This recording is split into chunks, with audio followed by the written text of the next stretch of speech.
ओम नमः शिवाय। सोमवार का दिन भगवान शिव का माना जाता है। सोमवार के दिन भगवान शिव की पूजा अर्चना की जाती है। अगर आप सोमवार का व्रत रखते हैं तो उस दिन भगवान शिव का पूरे विधि विधान से पूजन करना चाहिए। साथ ही व्रत का पूरा फल प्राप्त करने के लिए सोमवार की कथा पढ़नी या सुननी चाहिए। नमस्कार, भक्ति भजन चैनल में आपका स्वागत है।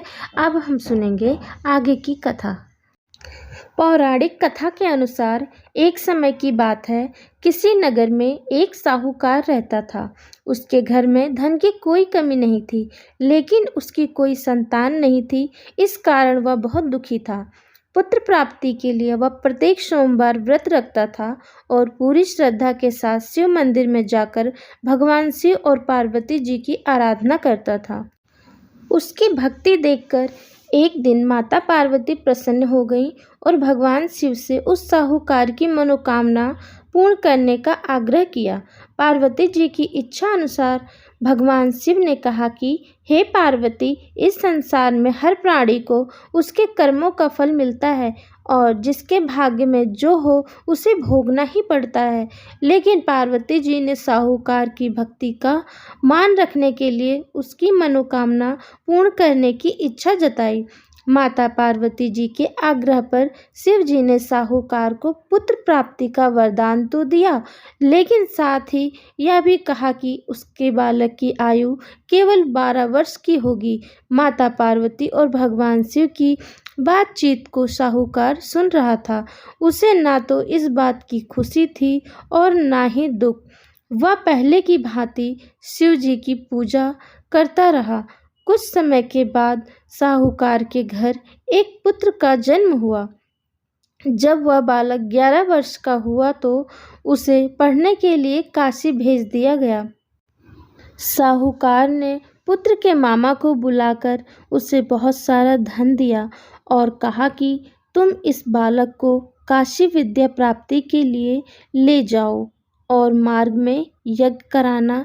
जहाँ भी यज्ञ कराओ वहाँ ब्राह्मणों को भोजन कराते हुए और दान दक्षिणा देते हुए जाना।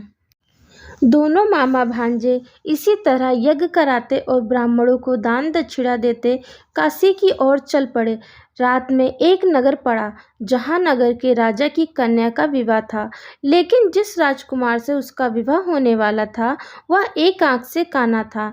राजकुमार के पिता ने अपने पुत्र के काना होने की बात को छुपाने के लिए एक चाल सोची। साहूकार के पुत्र को देखकर उसके मन में एक विचार आया।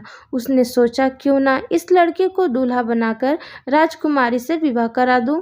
विवाह के बाद इसको धन देकर विदा कर दूंगा और राजकुमारी को अपने घर ले जाऊंगा।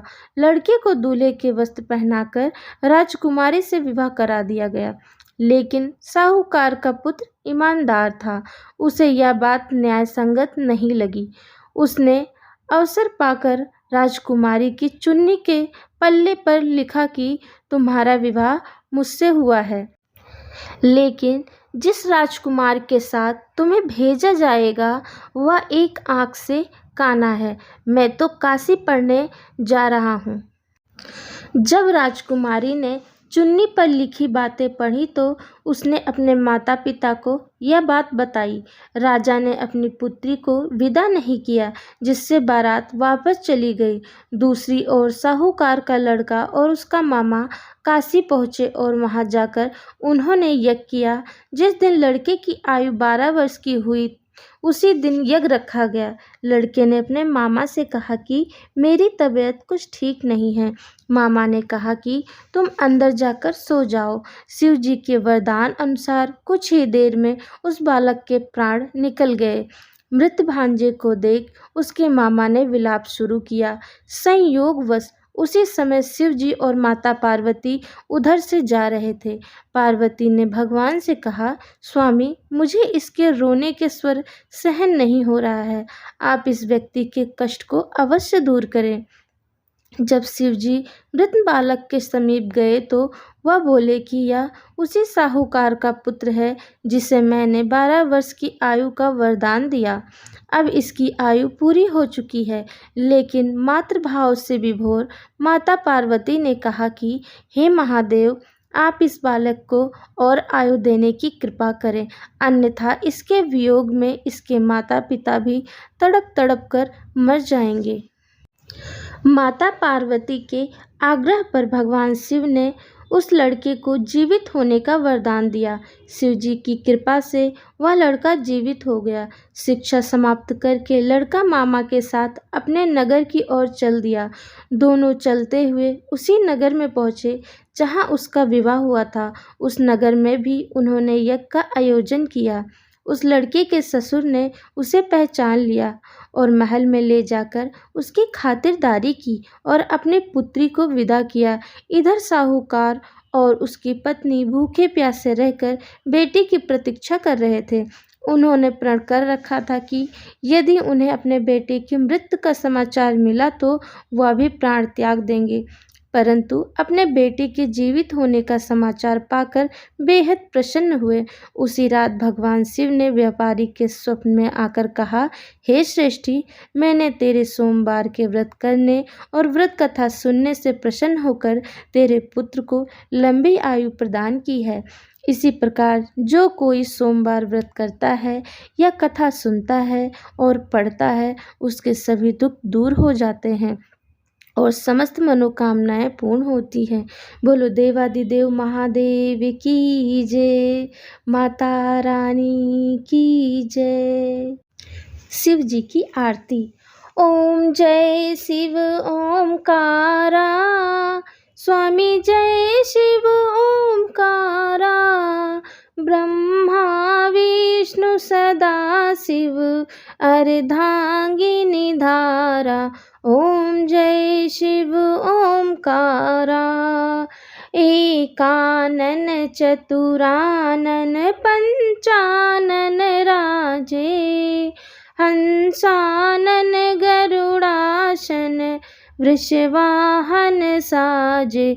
ओम जय शिव ओमकारा, दो भुज चार चतुर्भुज 10 भुज ते सोहे, तीनों रूप निरखता त्रिभुवन मन मोहे।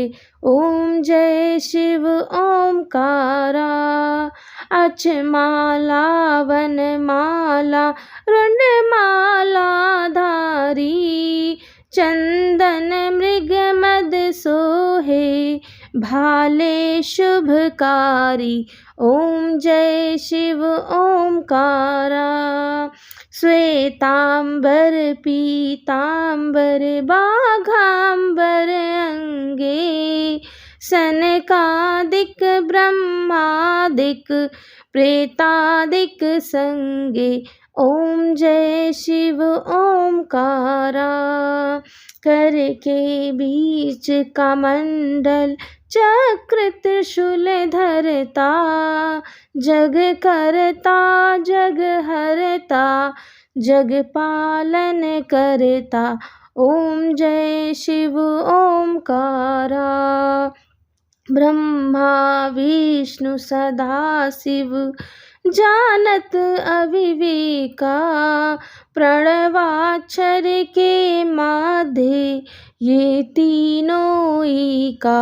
ओम जय शिव ओमकारा, त्रिगुण शिव जी की आरती जो कोई जन गावे, कहत शिवानंद स्वामी रटत हरि हर स्वामी, मन वांछित फल पावे।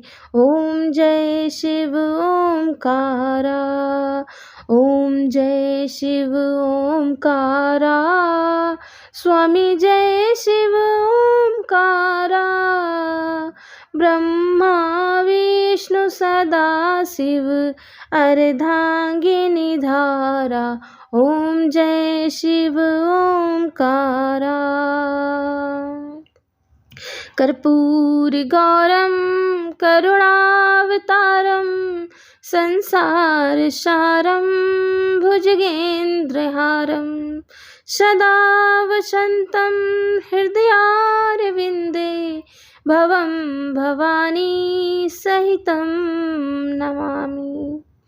कथा आरती अच्छी लगी हो तो प्लीज़ एक लाइक ज़रूर करें। धन्यवाद।